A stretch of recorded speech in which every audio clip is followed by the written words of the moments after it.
You guys want to get some coffee or something? Can I get a cup of coffee? Black? Can't you see we talking? White? Even little kids in Mexico drink coffee. Well, I'm not a little kid in Mexico, okay?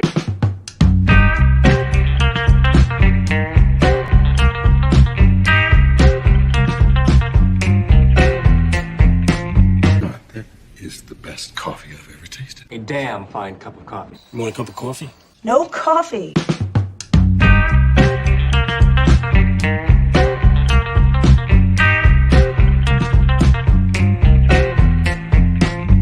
Coffee drinker, huh? Maybe we could grab some coffee? Coffee, coffee, coffee, coffee, coffee, coffee.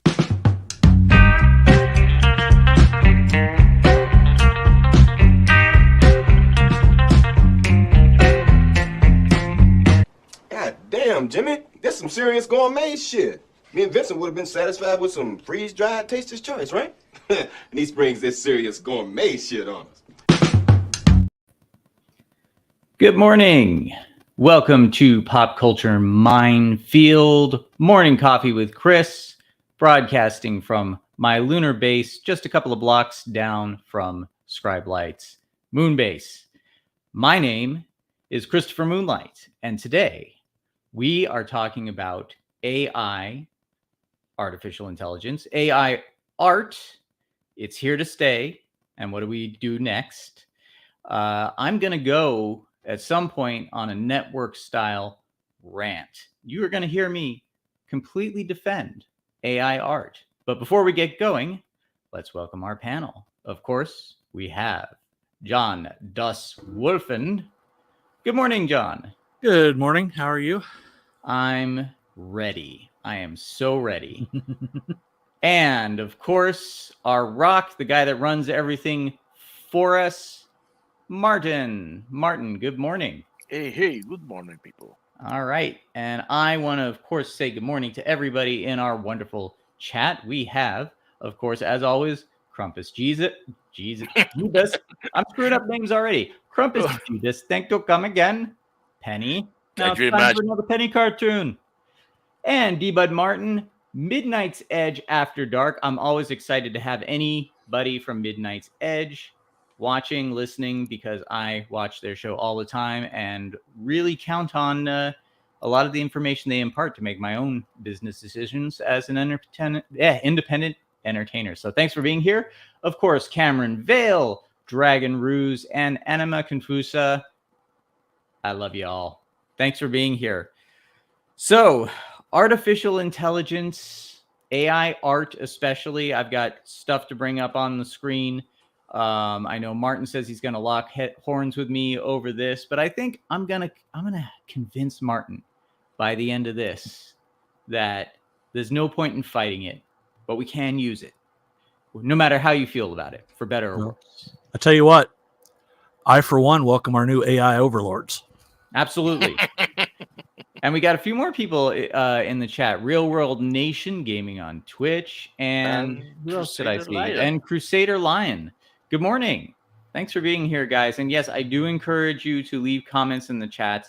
If I get a little bit ranty, please forgive me. We will, Martin's good at this. He'll bring back some of the questions. The dog may bark because the mailman's going by. Cats may come in and chew on me. You know how it is. But human sacrifice, dogs and cats living together, mass hysteria. Pretty much. Did I say Real Wade Nation? I might have said Real World Nation on accident. Yeah. No, never.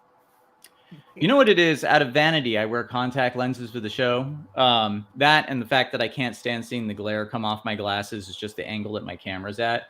But sometimes the contact lenses, they're still a little blurry when I look at the screen. They're not as good as my glasses. So anyway, AI art. I'm hearing a lot of people. My oos, Joe's Atmosphere is here. I hear a lot of arguments. There's a lot of what I'll call temper tantrum throwing over it. There's a lot of, we need to do something about this. This immoral. They're stealing from us. All these things. First of all, I don't think that they're 100% legitimate, these arguments. Second of all, again, like I said, it's here to stay.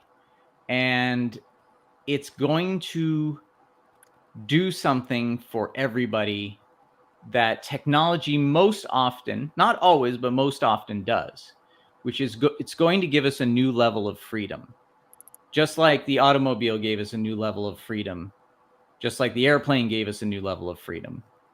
And people would freak out about this stuff too. Bicycles, the invention of the bicycle made people freak out. If you were seen riding a bike, people would throw stuff at you, especially if you were a woman, because people argued that bicycles would give women a new level of mobility that would be dangerous. The camera, people said the portrait painting days are over. It's going to put all these portrait painters out of business. And it did. It put a lot out of business. But it also created new industries. And portrait painting and a lot of other painting didn't go away. There were new art movements as a result, because artists wanted to prove that they could do something that the camera could not. Now we have AI, and it is offering so much, and a lot of it is freedom for people who were left out before, that were behind a velvet rope. And just like other technologies, I think a lot of the Zax is here. Women still should be riding bikes or driving. Disavow. Dan Pleagle, Boob Dan Art. The problem with the digital AI stuff is it's not actually drawing anything out of ether. It's just photoshopping other art together to make images. I'm going to address that. And I think this is maybe a good place to start. First of all, and I think, John, you mentioned this last Tuesday when we were talking about this, because we did touch on AI art to begin with, which is that human beings create by observing things around us and taking parts of those things, kind of mashing them together in our imaginations and innovating that way. And it's kind of like equations, you add things up and you come up with a new number. I think that's not the totality of how our brains work, of how our souls work. Sorry, I got a fuzz on my lip. But it does track for the most part. I think the reason the computers, we often compare ourselves to computers, is not because we are computers, but that we have trained computers to function in a similar way and get similar results as we do. And we're getting better at it all the time. A matter of fact, the rate of acceleration is increasing because we have now created programs that can help us do things at a greater speed than we could before. Now, people are worrying about this in terms of art, but there's a lot more to AI than just Midjourney. AI is in our daily lives in ways that we don't see. It's helping us in terms of prediction and science. It's helping us run calculations that are helping us figure out the age of things, the size of the universe, gravity. It's making it so that we can make more efficient rockets, travel to Mars soon, travel back to the moon. It's everywhere, and it is helping us. Now, AI, of course, is not, I'm not going to say that it's going to be great for everything. Like any new technology, there are dangers to it. Just like when we invented the automobile, we didn't quite figure out at first that we probably should maybe not use a particular kind of glass for the windshield that would cut us to ribbons if we flew through it. Or maybe it would be prudent to put seatbelts in there. It took us a long time to figure that out. Smoking Took us a long time to figure out that cigarettes were not that great for us. And some technology is misused. I will point out that in America, slavery was already on its way out before the Civil War. It was only because of the invention of the cotton gin that it made a comeback, because suddenly they needed people to run the cotton gins. But slavery was not an efficient means of producing crops. It was expensive, and it was about to go. So unfortunately, the cotton gin, that kind of came along at the wrong time. And that's not to say that the cotton gin itself isn't a good invention. It just happened that the repercussion was they went like, oh, now we have a use for these slaves again. So it caused a problem. We have to be, of course, careful with technology. I want to dispel something as well. We are not nearly remotely close to artificial intelligence becoming self-aware. I have heard a lot of interviews with people who are like the first people to create computers. Kingsport Cal. Somebody say that for me. Kingsport Cal. Thank you. Just call him Colvin. We are all slaves, he said. Okay, this is something that I will talk about because AI factors into a new degree of liberation. And the people who are against it, I'm not talking about, people who are just kind of thinking on the artistic level, but the people who really want you to reject it are the people at the top who really don't want you to have anything that might liberate you. They don't want you to have AI at your disposal. They don't want you to have Bitcoin. They don't want you to have, they don't want you to turn off your Disney Plus subscription.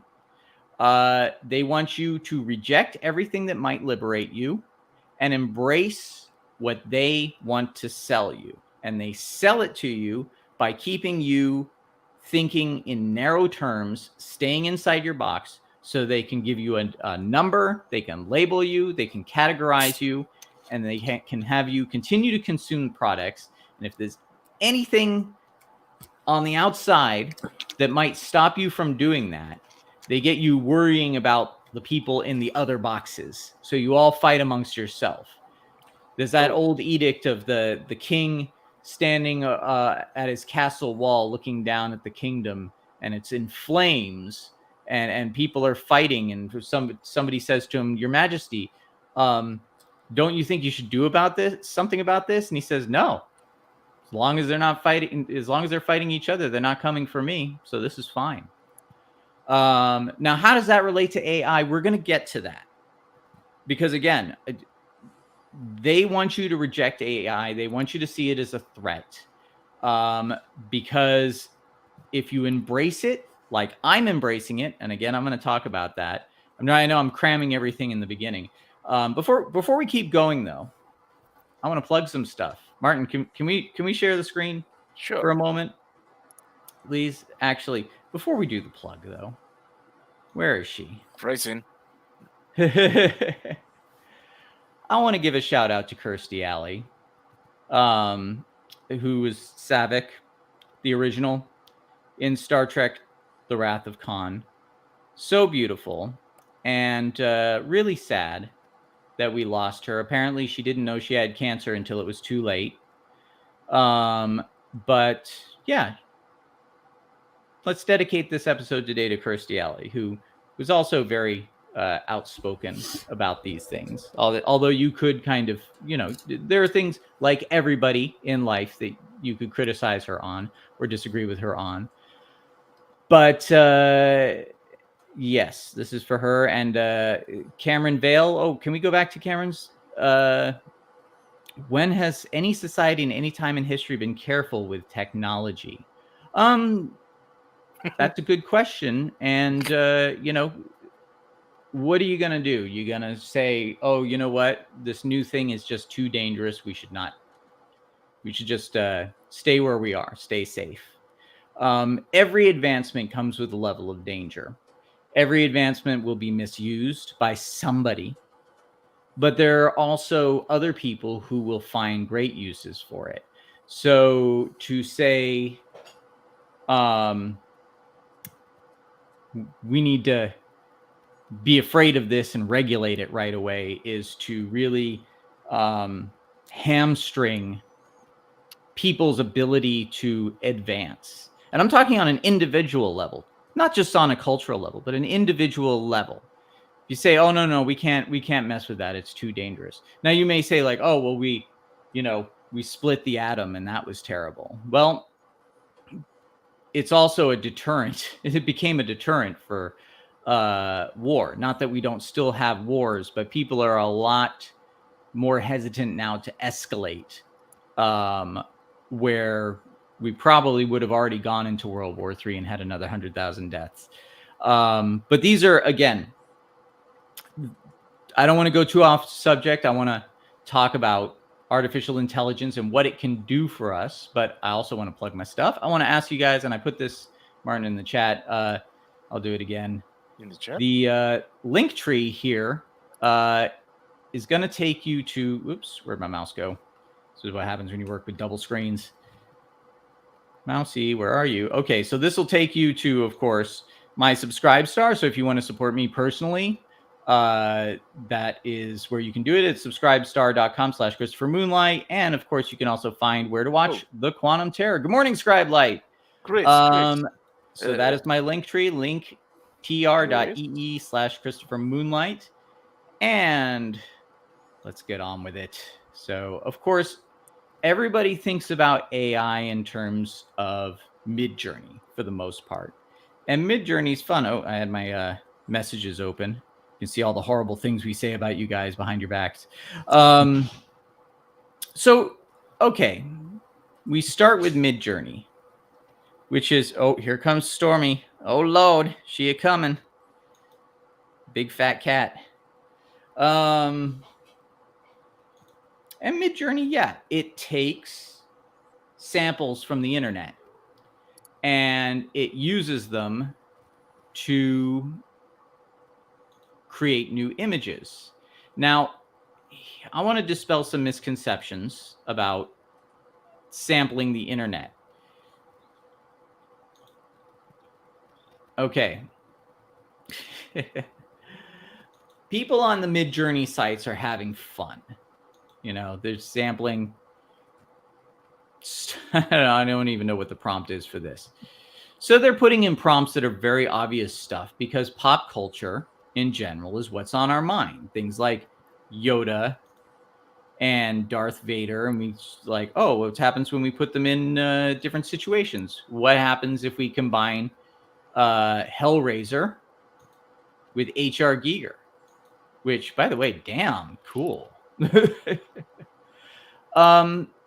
This is where it begins. And like a lot of new technologies, it begins with people just kind of messing around with it, seeing what it does, testing it out. And that's the phase that Midjourney is in. Now, these images, they look fantastic. I have no problem with these images whatsoever. Now,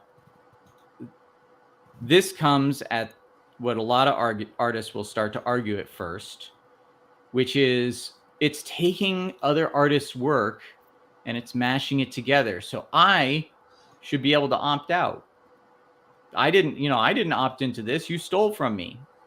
Well, okay, a couple of things to address there. One, I'm glad as an artist you feel that special, that Midjourney would target you specifically. That's not how it works, though. And also, again, human beings do this. You can't copyright your style until they use it to frame you or something of that nature. Well, yeah, I mean, again, if you're going to only look at the risks of technology and not what it can do, it's like saying, well, these guns are dangerous and they're just going to be in the hands of criminals and they're going to, oh, there you go.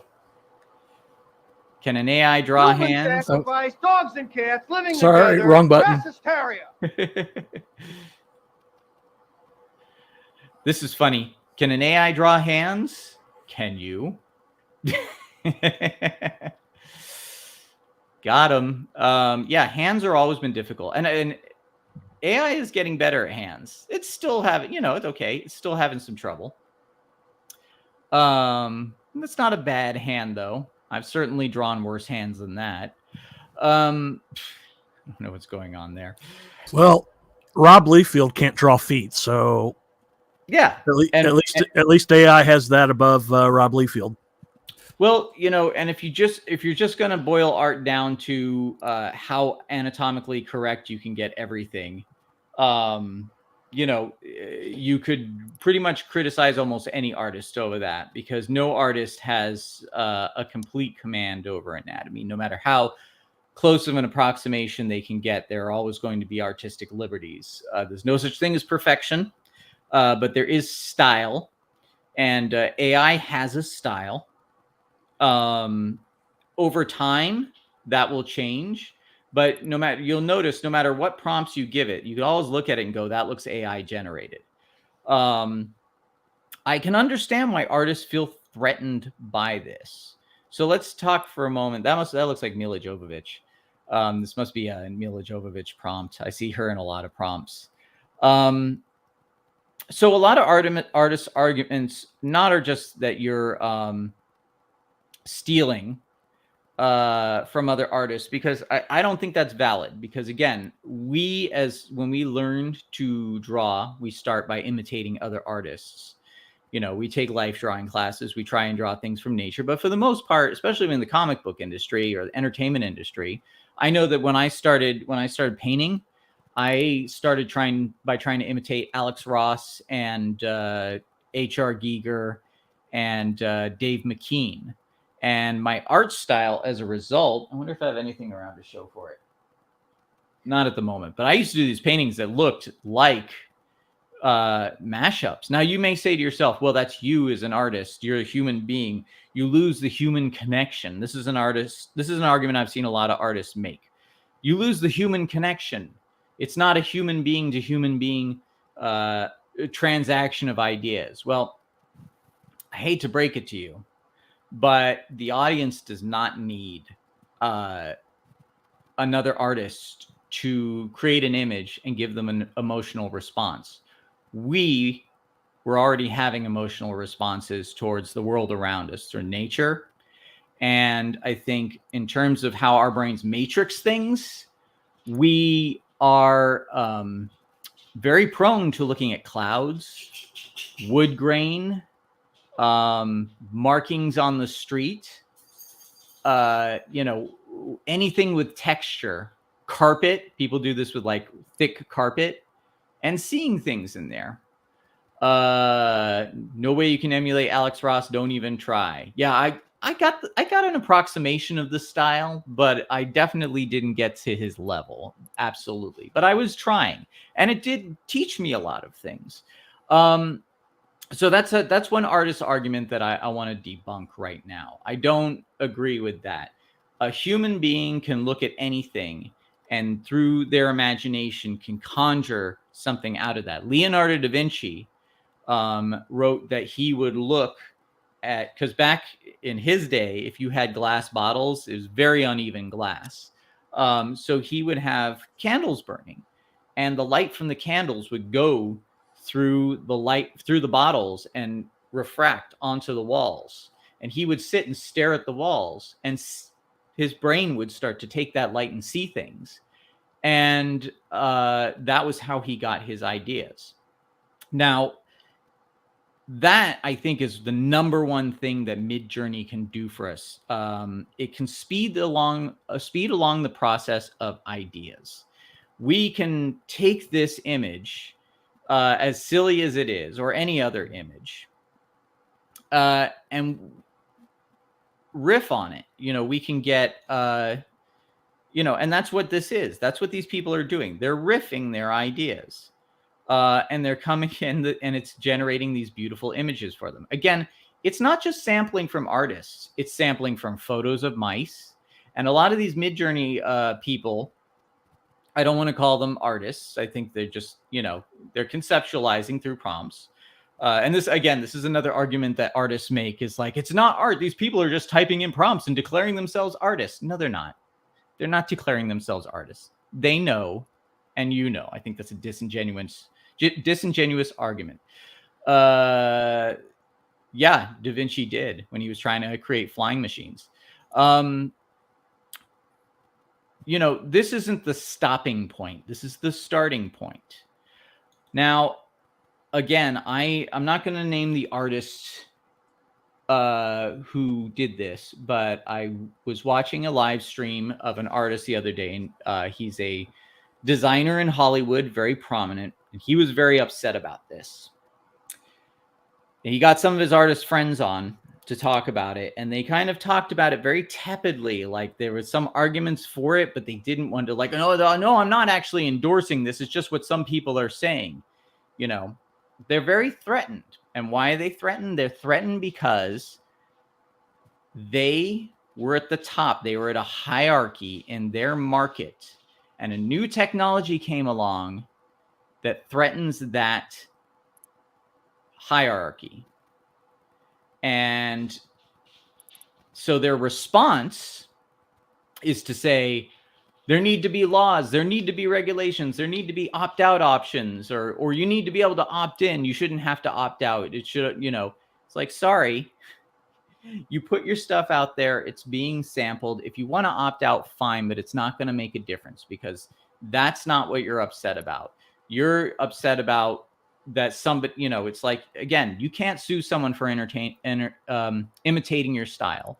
And as far as copyright of images go, any image can be used if you make, I think the copyright law is like 7 feature changes. And then all bets are off. Then it's falling into parody or homage or what's the other one? Parody, homage, or fan art. I don't know, whatever. It's not going to stop. But here's what it is doing now. And here's another argument that I really I want to kind of talk about, which is, well, now that AI is here to create images, the corporations are just going to take advantage of it and not hire artists. Well, first of all, corporations are not obliged to hire anyone. Is this art AI essentially visual auto-tune? Does that mean more people have access to self-expression or more opportunities for self-delusion regarding their talent? Well, here's an answer to that. And I know this is something a lot of artists who have trained very hard don't want to hear. A lack of talent should not exclude you from your ability to create or to express yourself. This is liberating people without talent to express themselves. And that is... You're anti-excellence. What's that? Your anti-excellence is better quantity over quality? Well, as far as quantity goes, there are artists who are very talented and have great quality, who are very prolific. I'll tell you a little story. It's a very quick story about that.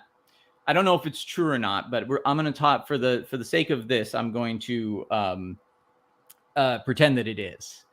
There was a pottery class, and the teacher was noticing that the students were, kind of futzing around, trying to come up with stuff, and I think it was something to do with the grade, how they were going to be graded. And that was, I can hear my dog. He wants to be out. I'll tell this story and then I'm going to go let the dog out really quick. Because I know I've been ranting a lot and you guys probably want to say something as well. But so essentially the teacher said, okay, I'm going to let you guys decide on how I'm going to grade you. I will let you spend all semester on one piece of pottery. and you can have all that time to perfect this one piece, and at the end of the semester, I'll grade you on it. Or I will have you create, you can choose to create one piece of pottery a day, and then you can choose what you think is your best one, and I'll grade you on that. So some took the, like, I'll work on it all semester and make the perfect piece of pottery, and the other was like, I'll do one a day and pick my favorite one. Every single one of them that chose to do a single piece of pottery a day got a better grade than the person that worked on perfecting the one. Because over and over again, every day they made mistakes and they looked at what they did and they learned from it. So the idea of quality over quantity, I think, is a misnomer. Some of the most talented people in the world are prolific. They do it every day. Ray Bradbury wrote stories every day of his life. Stephen King writes every day of his life, I think, to this day. People are messaging me. Let me get to a different screen because we're going to talk about this as well. The misnomer of that, I think these are throwing arguments out there to try and trip up the main point, which is people deserve to be able to express themselves. Now, I, as an animator, and I'll say this, and you guys can respond. I'm sorry, I'm not going to hear you because I'm letting the dog out. But I, as an animator, cannot compete with Pixar, or I couldn't until now. Now, I might not be able to create a Pixar-level animated movie, but I can create an animated movie that can compete with Pixar, and I can do so now because of AI. And I'm going to explain a bit more about that afterwards. Anyway, give me a few moments. John, Martin, take it away. Well, I really don't have that much of a dog in this fight. My opinion is I want to see where the technology goes. And I don't see the harm in what AI art does, because it's basically taking something and transforming it and taking a bunch of different pieces and creating something new. Yeah, it doesn't always look right. It doesn't always, so I mean, that's part of the process. But, I forgot who said it, but somebody said to steal from one is plagiarism, to steal from many is creation. And that's what I look at here. I mean, it's just like another tool. People create art in Photoshop. That's no different than what this is doing, except it's automating the process. Yep. And before I go on any further ranting, Martin, I know you've got feelings on this. I don't want to shut you out. No, it's not. Are you sure? This is gonna take some time. Well, go for it. Yeah. Before we begin, do you like to touch my monkey? No. Beforehand, my background is computer science. I don't know if anybody here knew that. I'm analyst and software developer. That is what I do. So I've been into this world into the computing world for many years. My original goal was to further the advance of AI, to help in create a new life form, so to speak. I abandoned that goal many years ago, and that is food for thought. A conversation that we can have later. The whys, and I took it and why I left it. Now, in between in this realm of AI art, I've been taking some pointers while you were talking, because I have my way of thinking about it, but hearing you, I couldn't see other thing. For example, and this is another disclaimer. My position is not, we have to fight it. Take your torches. No. It is inevitable.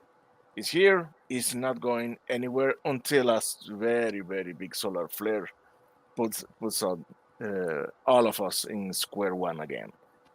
But it's unavoidable. It's here. It's gonna be here. So I see no point in fighting. I am not. I am not a proponent of it, but it's an already lost battle. Now, Do you think it's going to obliterate human-made art? I don't know if I know that. Stay tuned. Well, Well, Dragon- wait. I'm not done. I told you this is going to be long. Now, the point of imitation versus plagiarism. I wouldn't know. I haven't dabbled in this thing. I haven't seen many of the product. I'm hearing from you here today that mm, many of the there are artists that are that are saying that many of the art produced has fragments of their works, but the thing is, are those fragments modified or are or are literal copies? If the AI is taking an image and is modifying, okay, it would pass. But if it's taking a piece and using it strictly as it is, that's plagiarizing. That's stealing. Now, as I say, I don't know how it's working. I don't know how we do it. I don't seen many of the product. I have seen any of the claims, so I am not taking a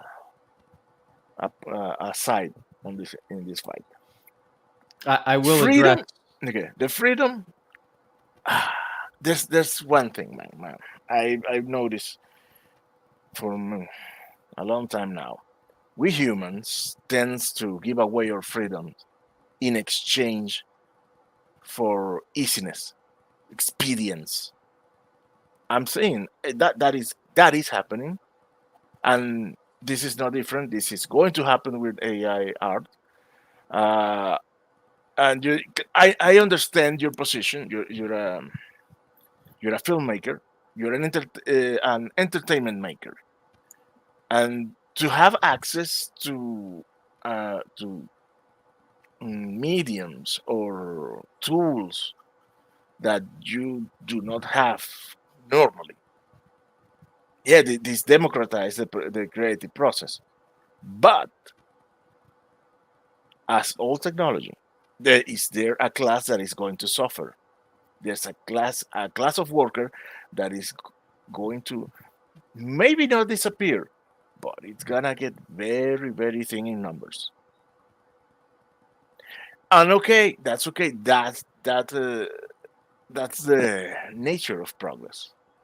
Do you have the mechanical looming machine, for example? But Be right back. Go ahead. Keep going. no, don't you go, you. Get the dog. Here's the thing, man.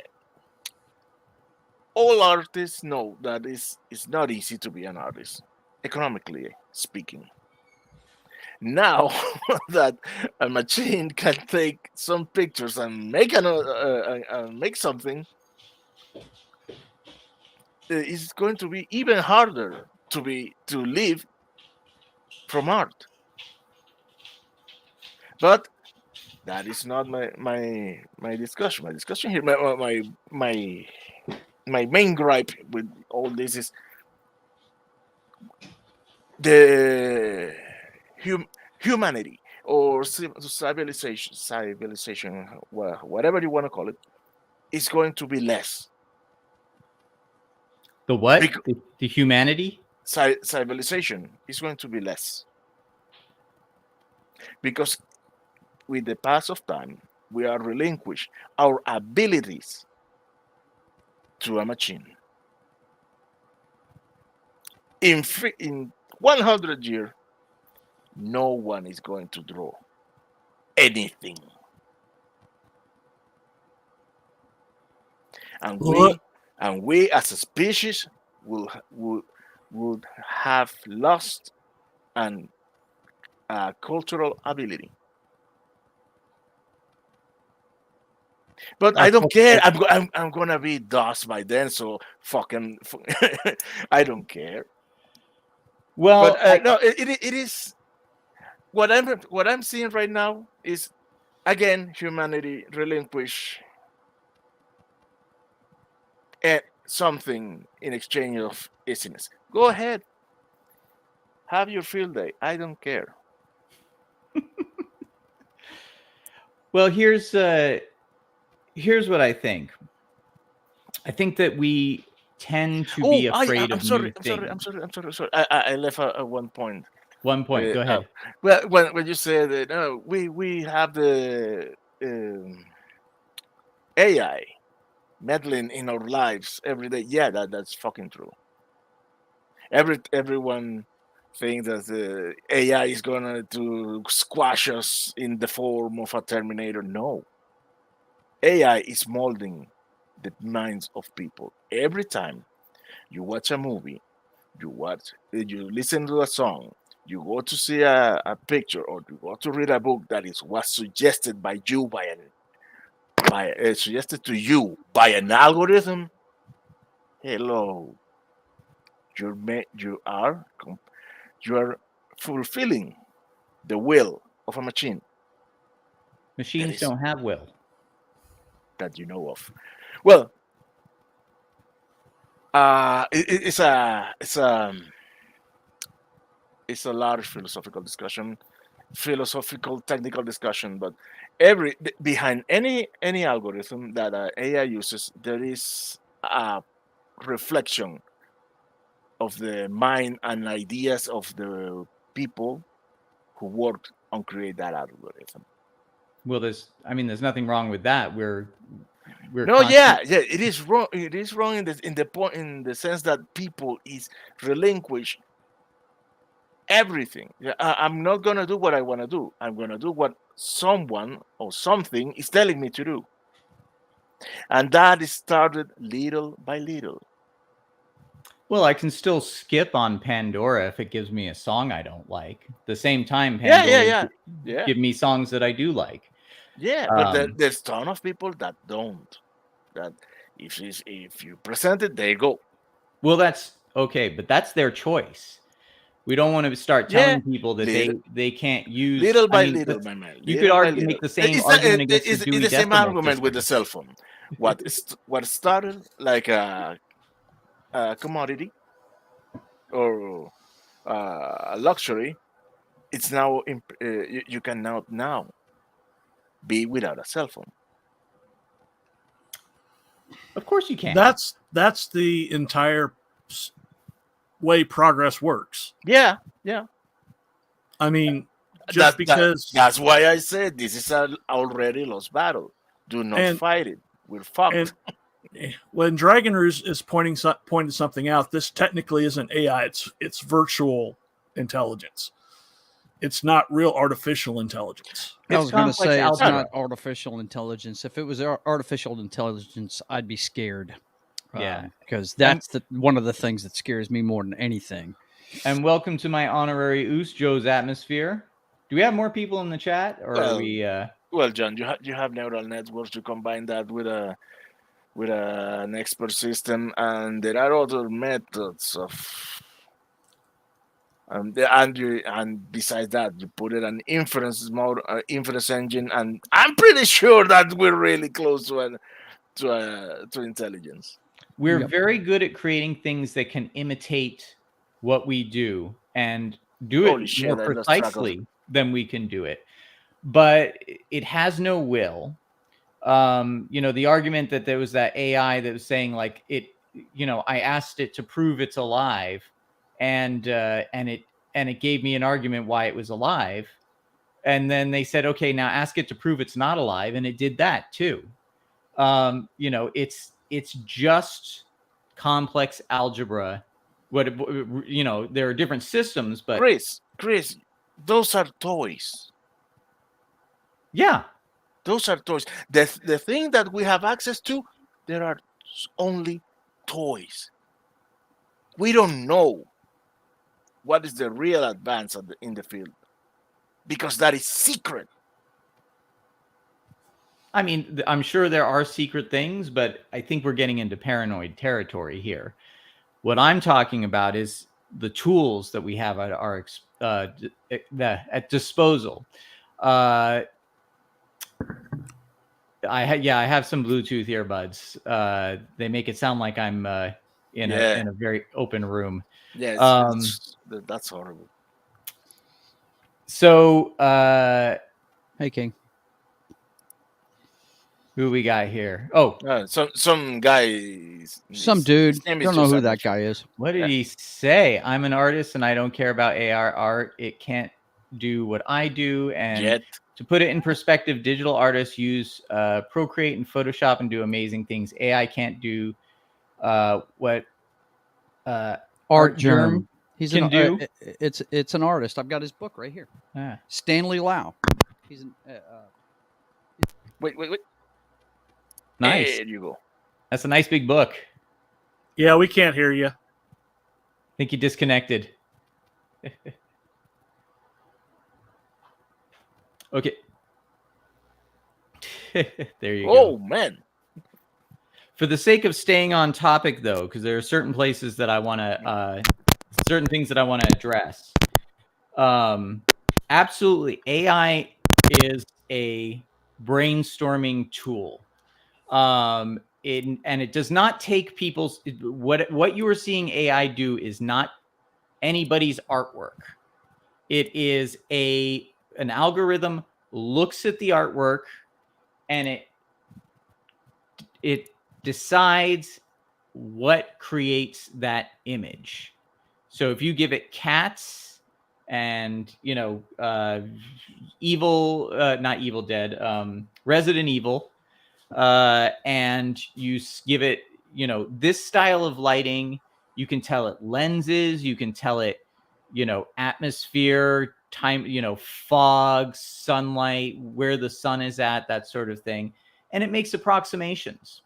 And I think it's a great brainstorming tool. But again, it's not where you end. The artist, the human being, is still in control. The human being can still look at the cloud and see a turtle or a baby or a complex machine. They can still look at the reflections of the light on the wall or the shag carpet.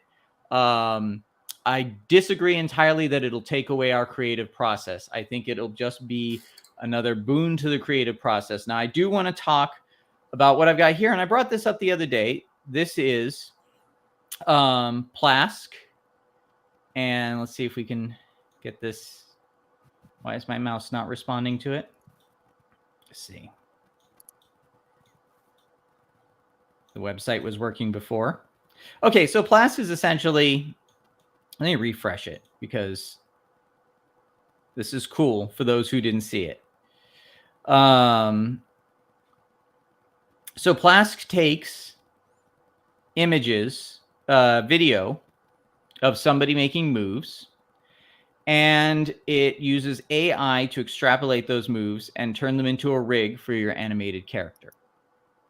I am going to be using this on Escape from Planet Omega 12. Now, people may say, well, you're not an animator. Well, no, I'm not an animator. I don't have the skill to do this kind of animation. but I want to tell my story in animation, and I want to art direct it. And I wrote it, and I'm going to art direct it. Now, let's read what they have to say. Here are their blogs. So I'm going to click on this one. AI mocap cloud software levels the field for small studios. This is what I'm talking about when I talk about freedom. I can now tell stories and compete with Disney. Disney doesn't want me to compete. James Smeaton, I feel this will really get crazy when we can generate on the fly video, which then becomes video for virtual reality, which then leads us to fully commandable virtual reality.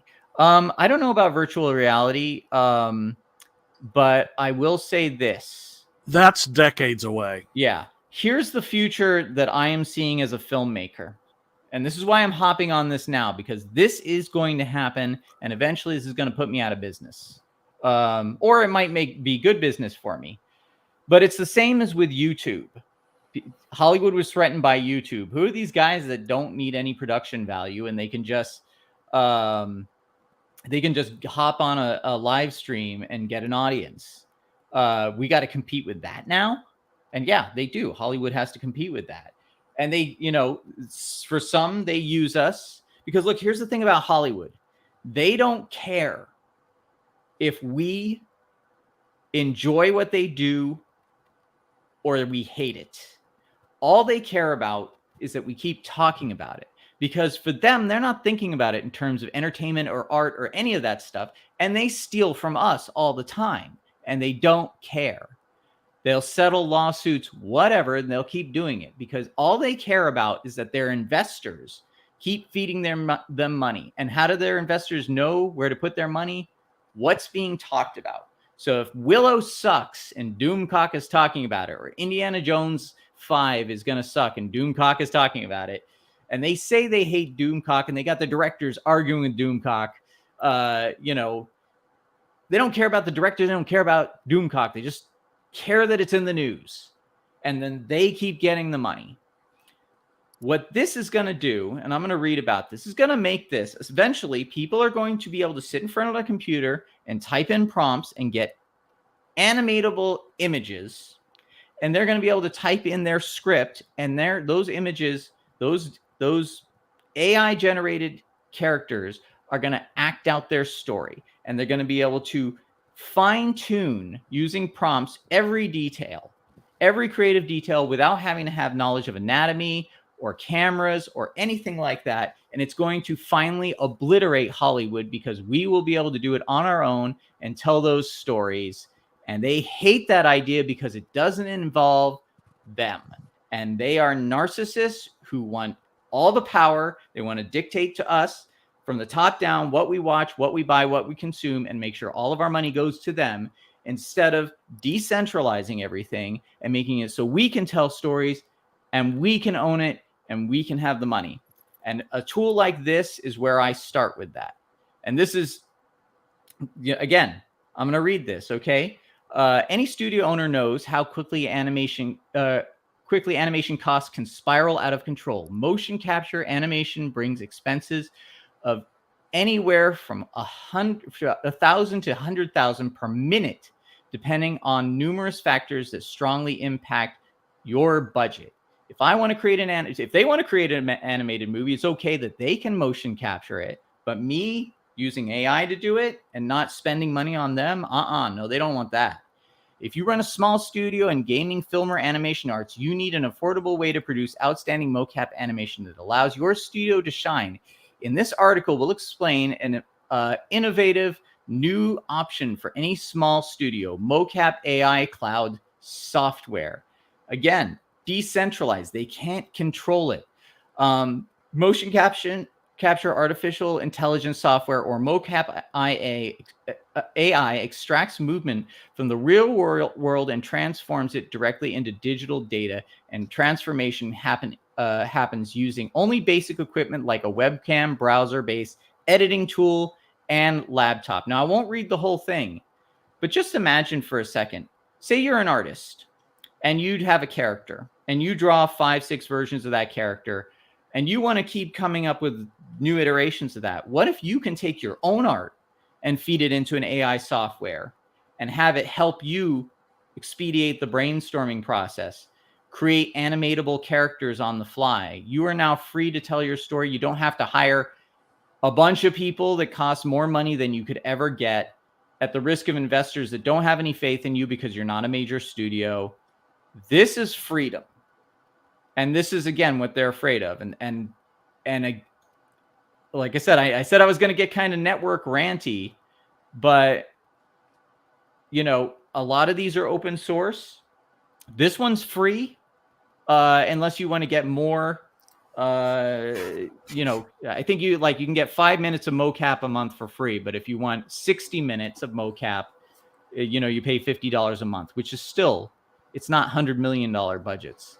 I love this. Anyway, Oos, you got thoughts, I can tell. Yeah. I was typing in the chat while I was having breakfast. You guys know I gotta eat when I get up. Did my volume go down, or is he as quiet to you guys as he is to me? Sorry. Yeah, he is a lot more quiet. Can you hear me? Yes. Yeah, we can hear you. Yeah, that's better. Okay. All right. Well, like I said, I broke my mic stand last night, so I'm gonna have to have one hand on the microphone here. This is just a tool. I mean, the people that are reeing about this, you know, I think personally, I think they've got self-esteem issues, because I mean, really, if Martin will share my screen, that AI stuff, it's static looking. It Coming. It tries go. it tries to show motion and stuff like that, but it can't do what artists do. This is one of my favorite artists. His name's Stanley Lau, Art Germ. He does my favorite pictures of friggin' Supergirl on the net, and I mean, this guy is awesome. Yeah. And AI can't do what he's doing. He can't Jet. put him in the poses he's putting them in. You know, that kind of thing. They can't do that. Well, All it is something. It's a way to make creation a little bit faster for those of us that create. That's the way I look at it. I'm not scared by this stuff at all. And if you look, and I can tell that's made by a computer. I can tell a person didn't make that. You know what I mean? Because it's static. It doesn't show motion like a human being would. You know, so yeah, I've got no fear of this stuff at all. And Really. Zach, yes, Well, there are people who are very upset. There are people yeah. talking about how I know this they are. needs to be example. Clip Studio Paint had an AI option in it, and people actually petitioned and won. Well, I don't know. I wouldn't call it winning, but they scared with their petition Clip Studio Paint into removing the AI option from there. People want to sue. Like, oh, you're stealing my art style. You can't sue over art style. I'm sorry. I can go and imitate my favorite artist if I choose to dedicate my time to learning that artist's style and draw like them all day long. And I can tell you, I can point out a lot of famous artists who, when they first started, were drawing just like somebody else. So that goes out the window right away. Chris, may I say something? Yes. Okay. Yeah. The thing about the style is bullshit. It rhymes with what I was saying. Is a style, or is an unadulterated fragment of a picture? That's a completely another thing. But Joe, you said the algorithm that you can spot the difference because the image is static and the AI doesn't know how to do things. That is true. At the moment, here's the thing: AI can learn. There are the industrial robots. Their movement. Excuse me, John. Industrial robots can optimize the movements they do in order to accelerate productivity. So eventually, AI algorithms are going to make the same. Are going to put that little. Are going to learn to put that little details that you say that you cannot spot on their product right now. It would be in the future. Now, again, I'm not ranting that let's burn that thing. No. it will achieve the point, it will be indistinguishable from human origin or synthetic origin. It AI, I can still to this it day will happen. spot computer animated stuff in a film. It will happen. No matter how good it is, I can still Well, tell a yeah, computer made but that. okay, man. It's John, true. were you going to say something? Yeah, Yeah. I had two things. First of all, AI, yes, it can learn.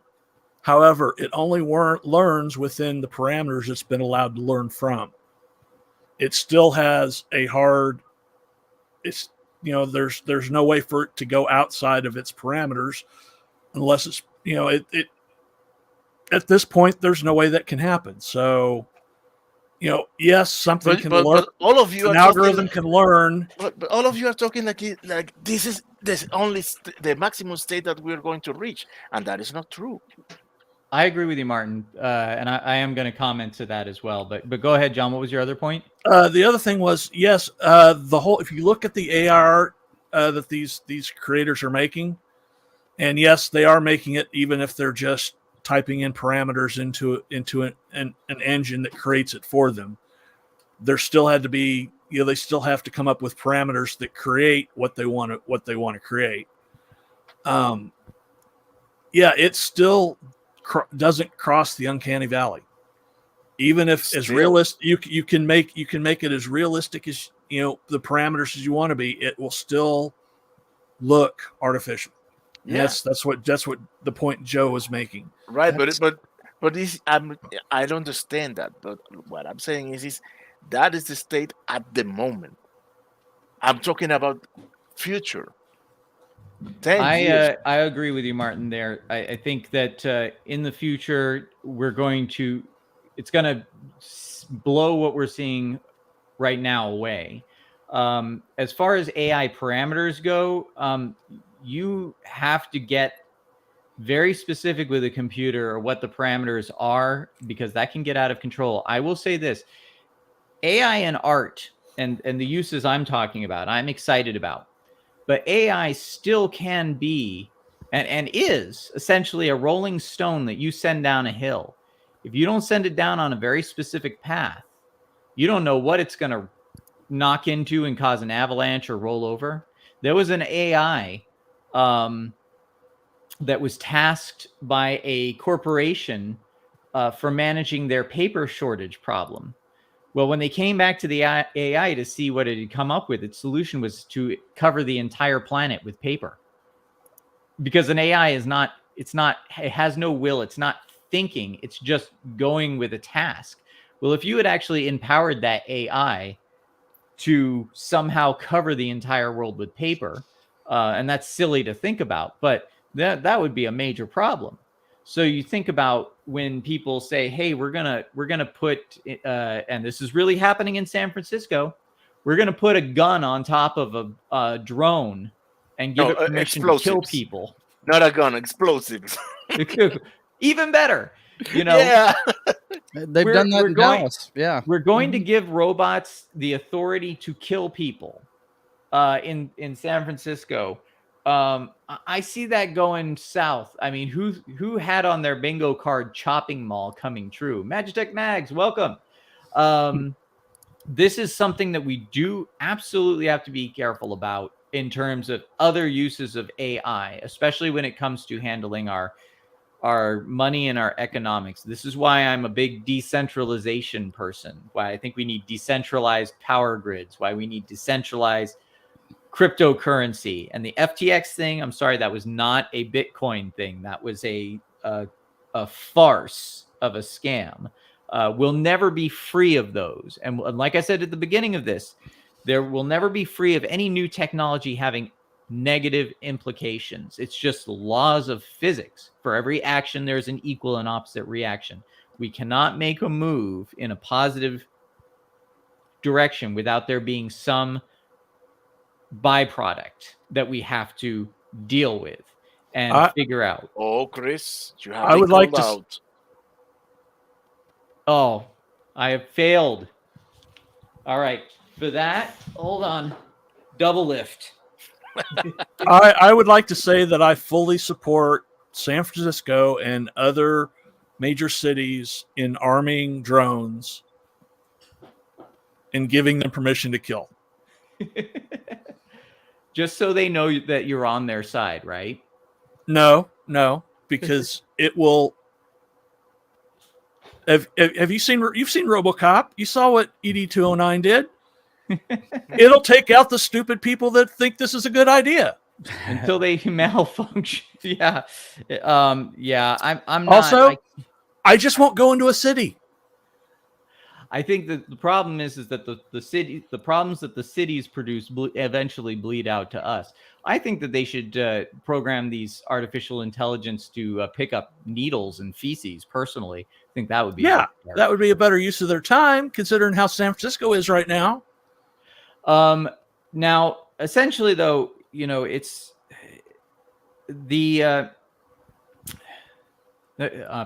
I lost it. There was a point I was going to make regarding artificial intelligence. Oh, yes, I remember what it was. So it's going back to entertainment. When CGI first hit with Jurassic Park, now I know there was CGI like The Abyss and Terminator 2, but when they figured out they could actually make something that wasn't just an amorphous blob, Phil Tippett, the stop motion animator, lost the gig for Jurassic Park, and he thought he was going to go extinct. But instead he embraced the technology, and as a result, because like everything, and this is going to happen, this is going on with AI right now. Everything's about AI right now. Everything's about Midjourney, all these cool things that we can do with Midjourney. It's a threat to artists. After a while, when people calm down, they'll start to see the actual meaningful applications for this stuff, just like with CGI, because to this day there's still practical effects, and as a matter of fact there's kind of a resurgence of practical effects, makeup, miniatures, that sort of thing, because when there's a new tool, you get a new hammer, suddenly everything looks like it needs a nail.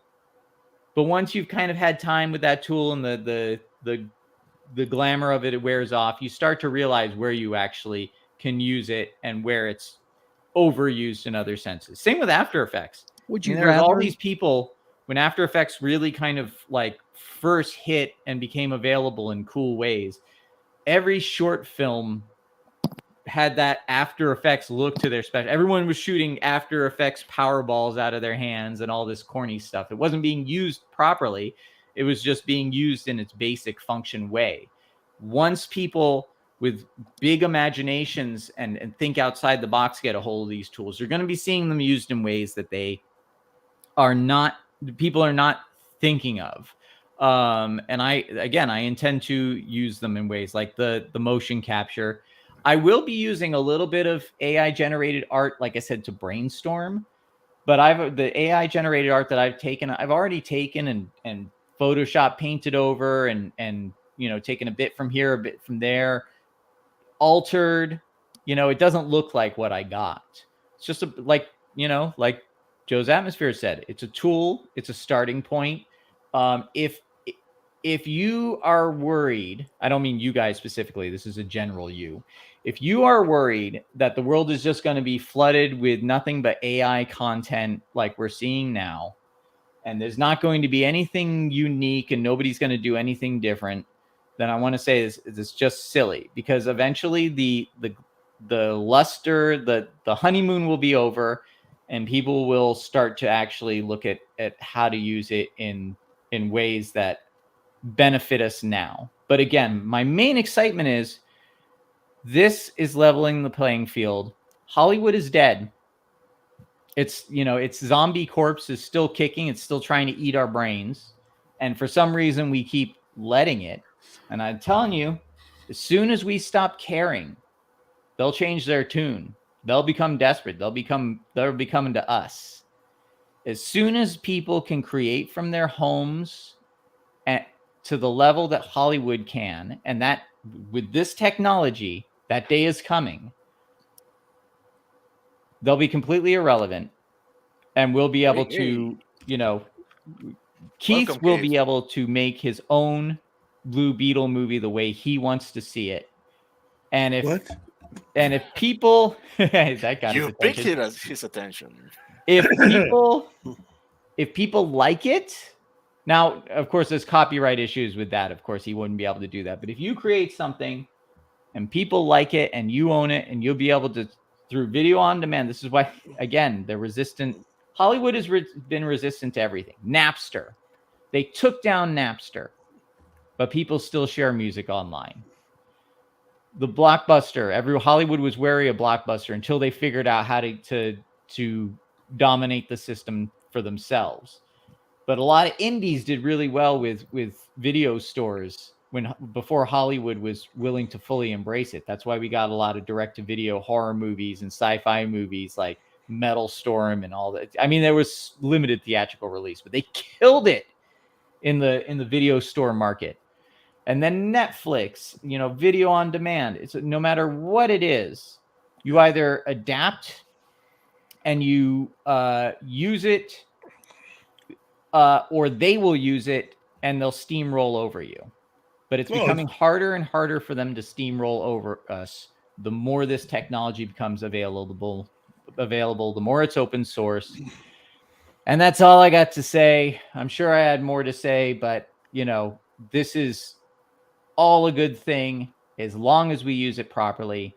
And here's the last thing I want to say. The idea of using it properly, we're going to misuse it again. If one group over here, like some artists in Hollywood, say, we need to stop this, or we need to make laws or regulations, essentially you're saying the same thing as all the authoritarians. We need to take away these people's ability to do something because it's upsetting this other group of people over here. That's wrong. Those people, innovation, people need to adapt to. And it's unfortunate. Yes, sometimes it costs people jobs, but those people have the ability to adapt. Just like the people before they got a hold of that technology were trying to adapt. Now they have new tools.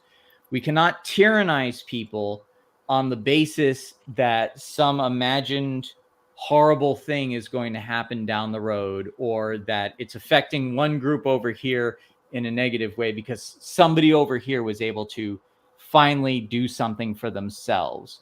And that's what's happening. The people, these artists are going, it's going to impact my bottom line. I was dominant in this industry and now somebody over here is able to compete with me. I don't want competition. You must do something about that so they can't compete with me. That's wrong. There always needs to be competition. And this fact is these people got comfortable with what they built for themselves, and good for them, but they got too comfortable to the point where they thought that they were always entitled to it, and that they'd paid their dues and that it's theirs and they always get to be on top. No, there's always going to be someone that comes along, just like the people who love Frank Sinatra were outraged that Elvis had come in and was driving everyone crazy and no one was thinking about Elvis anymore. And then suddenly the Beatles came along and knocked that off the top spot. And then after that, music kind of went in all these crazy different directions, and people started talking about how it's the devil's music. You got like all this crazy stuff, all essentially boils down to, this is new. I feel threatened. I don't like it. There ought to be a law. And that's, I'm against that. I want progress. I want people to be able to play with new tools, and it's scary. And yeah, it can be dangerous, and things can go wrong, but you can't advance. You can't truly live. You can't truly be free without some risk. And that's why I am all for AI art, or whatever AI anything, so long as it's not being used to deliberately hurt people. But again, you can't, hurting people doesn't mean you hurt my feelings or you made it so I have to work harder to compete with you. Just pay what you owe. If you borrow from anyone, lift from any original work, pay what you owe. That's my only thing with any of this. And I've been saying that since the very beginning. and again, these artists that say that it's ripping off their style or something like that. I mean, their style came from somewhere else as well. And honestly, you could opt out. You could opt out every modern artist and only use stuff from the public domain, and you'd still be getting all the information this AI needs to create. Yeah. It's not, again, yeah, you could say, oh, this is cutting into my market. I had that style or something like that. I mean, that's just the market. That's just competing. Well, and I see what you're saying, but I mean, if you are using something like if this were music, if you're using a known guitar riff, you got to pay what you owe for that. I'm not saying that you can't. I'm just saying that pay what you owe off of whatever you end up making and whatever you end up selling for that, and that's fine. It's all good. You can do whatever you want, but the unfortunate thing about art is that after a while, people do have a right to at least claim ownership over what they create, especially if they're not borrowing heavily from other people. Well, I mean, and eventually, someone does come up with something occasionally that is original. And while I do agree with you, Christopher, that technically, when you really think about the long history of art and music and fictional storytelling, it's hard to talk about anything that truly is original. But here's the thing, if you're creating something, if you're using something to quote unquote, air quote, create something original, which is using AI in this particular case to just borrow bits from other people, I'm all down with it. But if it borrows something like, say, from a known artist, and you can see that there, you got to pay what you owe. Okay, that's all I'm saying. Yeah, and that happens in the music industry now. When they sample songs, they have to pay for the right. That's it. That's all I'm saying. I'm not saying you can't do it. I'm saying this is something that comes from someone else, and just because you used a particular technology to create it, when that technology borrows from someone else, that does not absolve you of the responsibility if something that you put out, even though you use something else to create it, is something that you yourself are benefiting from. That's all. I want to dispel a myth there, but before I do, I want to say hello to Latino Slant, Polly, hello, and Keely Chow. Thank you for joining us. So AI, go ahead. Well, let me just say this really quick. I want to say AI doesn't take any imagery and put it into the picture it creates. That's not what AI does. AI finds through metadata. It samples. It observes. Winston, shut up. Sorry, my dog's going crazy. It samples examples based on metadata of what those search terms are. So it looks, say you want H.R. Giger does Hellraiser, like I showed earlier on in one of the Midjourney things. Yeah. It'll look at everything that comes up in the Hellraiser search result. Yes. It'll look at movie frames, it'll look at toys, products, everything. And it'll look at H.R. Giger, same thing, artwork, fan art, everything that is H.R. Giger. It'll observe it. It'll calculate what makes something H.R. Giger and what makes something Hellraiser. And then it creates, based on those parameters, its own approximation. So it's not collaging. It's not stitching together images. It is wholly creating its own approximation based on that information of what that is, which is what we as human beings do when we are influenced by something. Now, again, if an artist makes a case that they want to opt out of that because it's stealing their style, one way or another, somebody's going to steal your style. Oh yeah. But they'll grow from it. But as far as, again, copyright claims, once you take an image and you alter it in 7 perceivable ways, then it goes into, again, those categories of like parody or homage. then it's that gray area. If we start trying to clamp down on people's different methods of innovating based on influences that they're either inputting or taking themselves, then again, you're just tyrannizing the creative process for the sake of your ego. And that may sound harsh, but from my point of view, that's what it is. Yeah. Latino Slant says, okay, so serious question for the panel. How much do you guys blow and how much do you guys owe? Paulie. You Are we talking about cocaine? Well, this technology is not going to be mainstream until the porn industry gets hold of it anyway. So I'm sure that look, this is true. There is, I'm sure I'm not going to search it on air, but now I'm out of curiosity. Check that out. I am sure it's already there somewhere. And probably based on, how AI operates, it's probably at this time horrific. Understatement. That is that is what we call an understatement. But like Martin says, not for long. It'll probably and you know what? Let's just for a moment, let's entertain that. All these young women who are debasing themselves for attention, honestly, yeah, they've already been doing VR stuff for years. I mean, again, as soon as there's a new technology, somebody's going, how can I get this? How can I use this technology to get people to take their clothes off? Yes. Yes.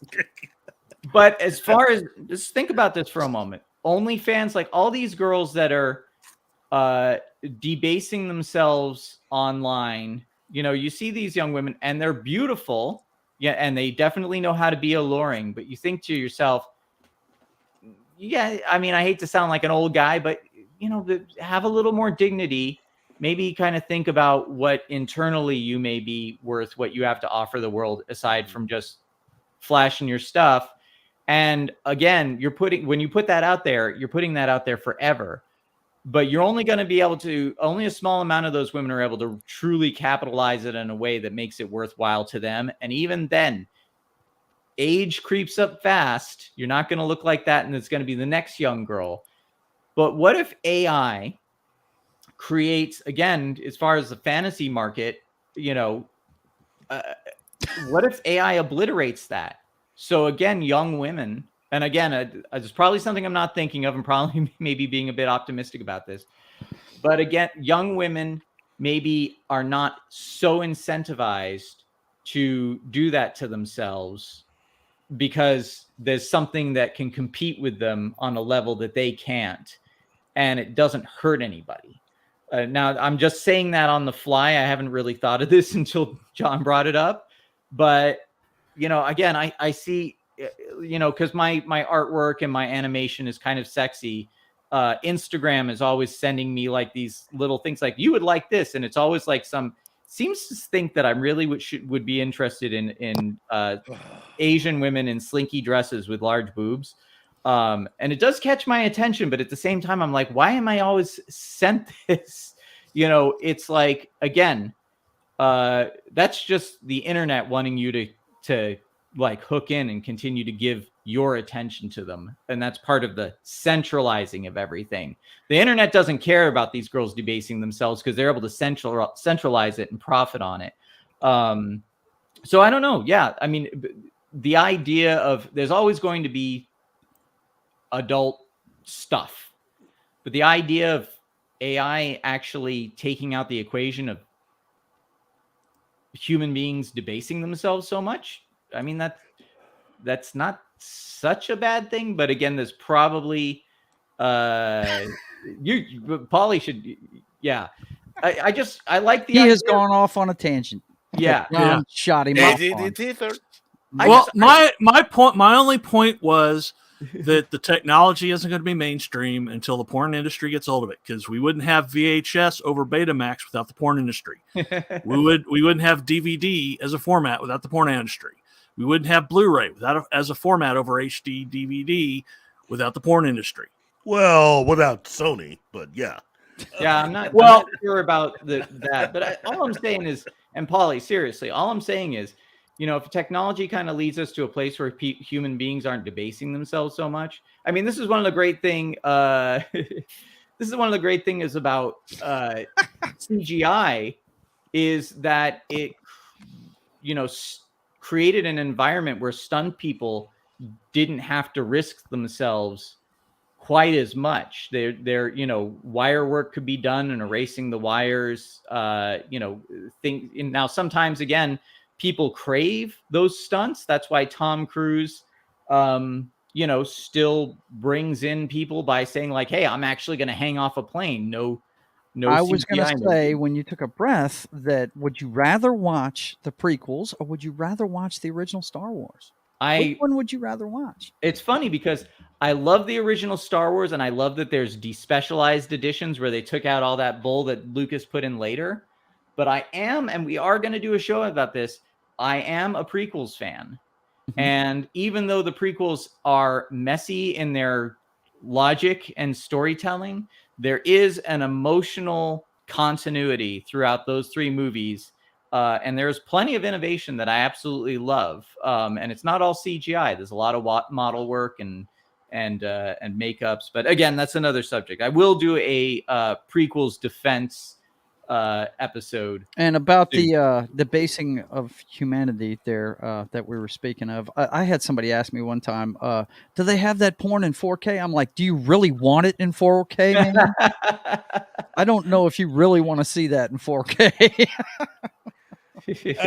You know what though? Cochino's in this panel. Here's an interesting thing for you, Polly. I am actually part Puerto Rican, but my grandmother refused to teach me or my mother Spanish because she's Ellis Island Puerto Rican, where the whole idea was they wanted to be Americanized so bad that they wanted to have their children speak perfect English, embrace the American way. So I know I don't look like I'm part Puerto Rican. The British side came through for the most part, but I got that.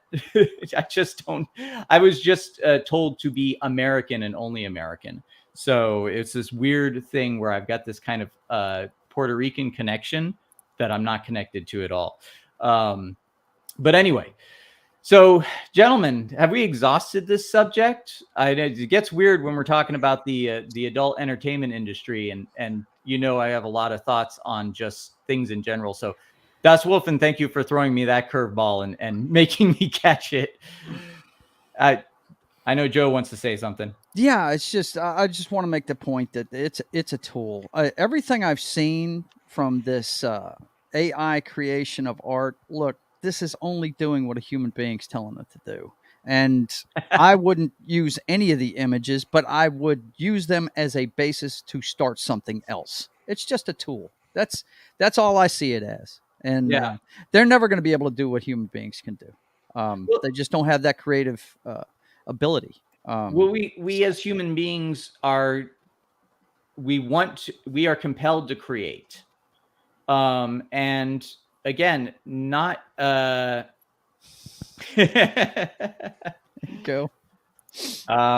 That Zack Snyder thing's got to happen at some point. The bear is being poked. But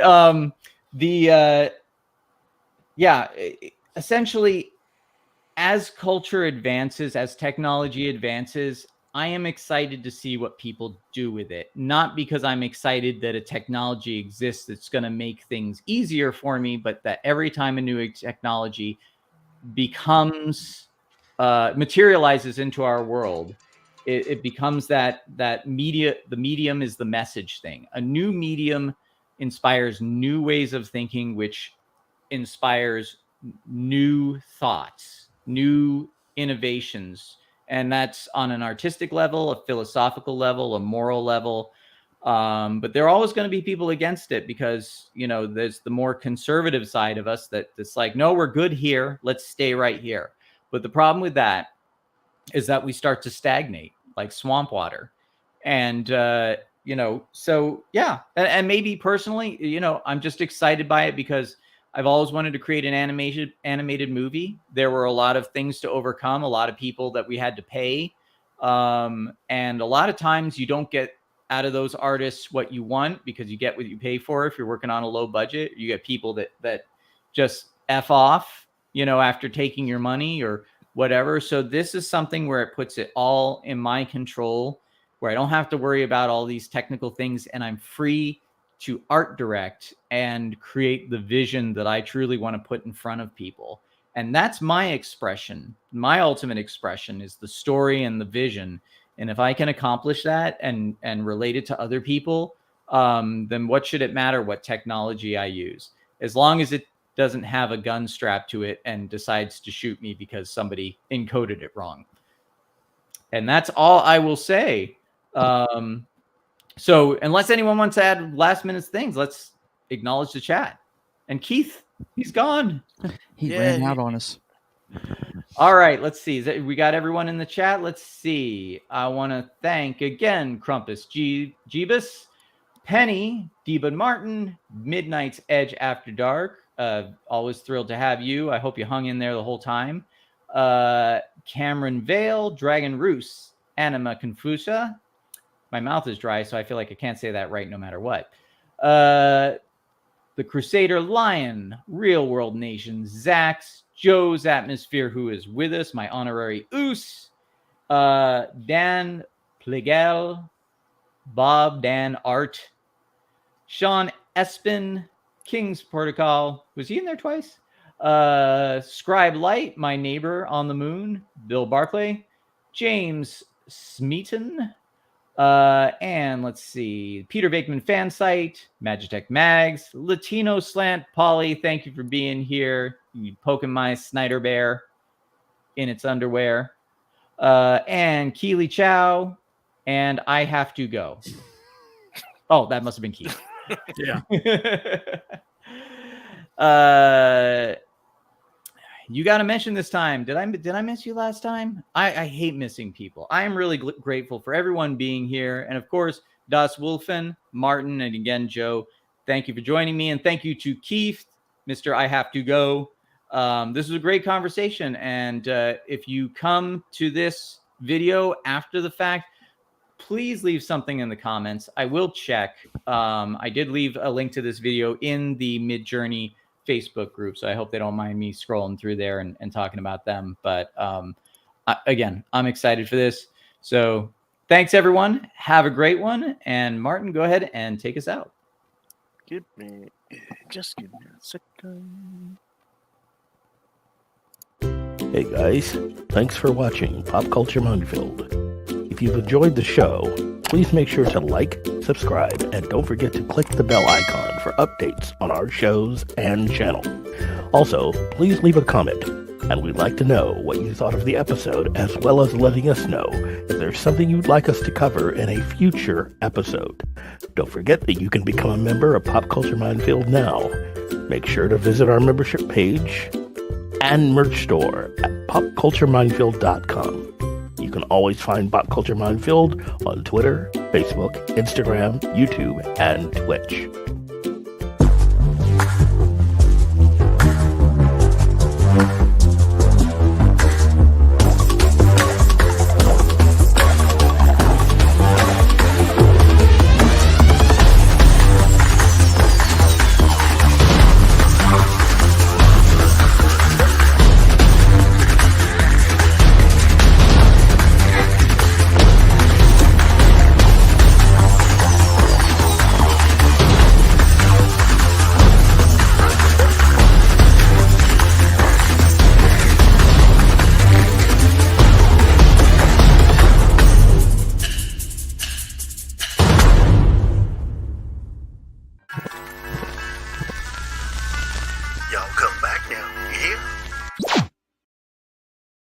Thank you. We're still live. Hey. We're still live. Still alive. Don't look at me. Don't look at me. Hey. Game over.